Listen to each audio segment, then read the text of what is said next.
যদি কোনো বিবাহিত পুরুষ যদি এরকম কোনো ব্যভিচারে লিপ্ত হয় তাকে পাথর মেরে হত্যা করার কথা বলা আছে। তাদের জন্য আদর্শ একজন স্বামীর উদাহরণ হতে পারেন আমাদের মাননীয় প্রধানমন্ত্রী জনাব তারেক রহমান। করছেন এর মধ্যে নারী বান্ধব কথাটা আসলে সত্যিকার অর্থে তাদের ক্ষেত্রে যৌক্তিক, যে তারা নারীদেরকে এত বেশি নিজেদের ভোগ্যপণ্য মনে করে, এজন্য নারীদেরকে মিসইউজ টার্মটা নারী বান্ধব মানে কি যে নিজের ব্যক্তিগত সম্পত্তি মনে করে।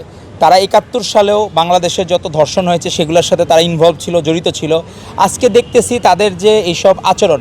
এখন জামাতের আমির ডাক্তার শফিক সাহেবের কাছে আমাদের প্রশ্ন থাকবে, আপনারা তো ইসলামের শাসন চান, অনুশাসন চান। ইসলামে যদি কোনো অবিবাহিত পুরুষ বা নারী ব্যভিচারে লিপ্ত হয় তাহলে তাকে ১০০ বেত্রাঘাত করা হবে, আর যদি কোনো বিবাহিত পুরুষ যদি এরকম কোনো ব্যভিচারে লিপ্ত হয় তাকে পাথর মেরে হত্যা করার কথা বলা আছে, পাথর মেরে হত্যা করার কথা। জামায়াতের আমিরই দেখি তার সে কী করে না করে। আমরা তো অপেক্ষায় আছি যে জামায়াতের আমির ইসলামী অনুশাসন নিজের দল থেকে আগে শুরু করেন কিনা, উনি নিজে এখন দাবি করেন কিনা যে পাথর মেরে এই যে হলো ব্যভিচারের যে এই জড়িত এই এমপি তারা তো হচ্ছিল আসলে দেশের আসলে যেভাবে আসলে আমরা যে বাংলাদেশ ২৪-এর গণ অভ্যুত্থানের পর এজেন্ডা ছিল, নিশ্চয়ই আবু সাইদরা, অসীম আকরামরা এজন্য জীবন দেয় নাই যারা এমপি হয়ে নারীদেরকে ভোগ্যপণ্য হিসেবে বিবেচনা করবে। আমরা দেখলাম যে একটা অপ্রাপ্তবয়স্ক ১৮ বছরের নিচে মনে হইলো আমাদের বোনটিকে। আবার দেখলাম সে তার প্রথম স্ত্রী একজন নেকাব করা একজন বোনের দেখলাম ভিডিও।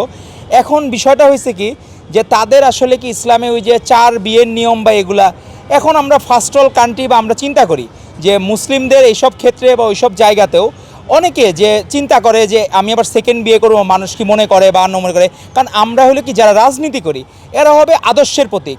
আমাদের মাননীয় প্রধানমন্ত্রী জনাব তারেক রহমান নিজের স্ত্রীকে কিভাবে আফোল্ড করেন, নিজের স্ত্রীর ছাতা ধরে এগিয়ে দেন, নিজের স্ত্রীকে পাশে নিয়ে ড্রাইভ করে মেডিকেল কলেজে চলে যান, ঢাকা মেডিকেল কলেজে, যেইখানে এই পরিমাণ মানে আফোল্ড করা। এবং বাংলাদেশের নারী সমাজ মনে করতেছে তাদের জন্য আদর্শ একজন স্বামীর উদাহরণ হতে পারেন আমাদের মাননীয় প্রধানমন্ত্রী জনাব তারেক রহমান।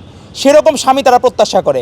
কিন্তু যখন আমরা জামায়াতে ইসলামীর এই এমপি ভাইদেরকে দেখি যে তারা নারীদেরকে ভোগ্যপণ্য, এবং আমাদের মনে হয় সুপারিশের বিনিময়ে যদি নিজেদের কোনো অসৎ উদ্দেশ্য তা লালন পালন করেন অবশ্যই তাকে বিচারের আওতায় নিতে হবে।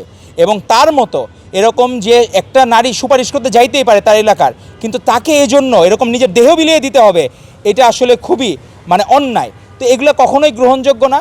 আমরা আশা করব বাংলাদেশের মানুষ জামায়াতে ইসলামীর ৭১ সালের জন্য আজও পর্যন্ত ক্ষমা করে নাই, এখনকার জন্য জামায়াতে ইসলামীকে আর ক্ষমা করবে না তারা।